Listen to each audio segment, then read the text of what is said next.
呢啲大家未必知。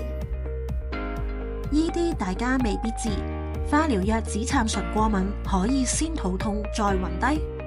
有個真實個案，病人打紫杉醇幾分鐘後，突然間好肚痛，好似劇烈絞痛咁，跟住暈低。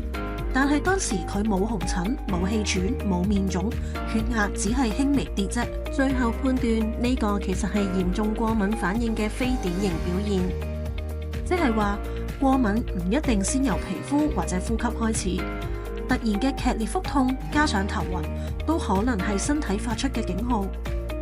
典型嘅紫杉醇過敏多數係面紅、身體痕癢、出疹、呼吸困難、喉嚨發緊。但係肚痛走在前面，暈倒緊隨其後，皮膚同呼吸冇明顯症狀，真係好容易誤會係驚恐症發作、迷走神經分缺症。如果你或者屋企人打紫杉醇，頭幾次點滴開始嗰30分鐘要特別留神，一旦出現以下任何一樣，要即刻叫護士。肚突然好痛，頭好暈，眼前一黑，胸口翳住，呼吸唔順，喉嚨發緊，就算覺得小事都值得講。萬一真係過敏，醫生會點處理？之後仲可唔可以打紫杉醇？下一集再同你詳細講。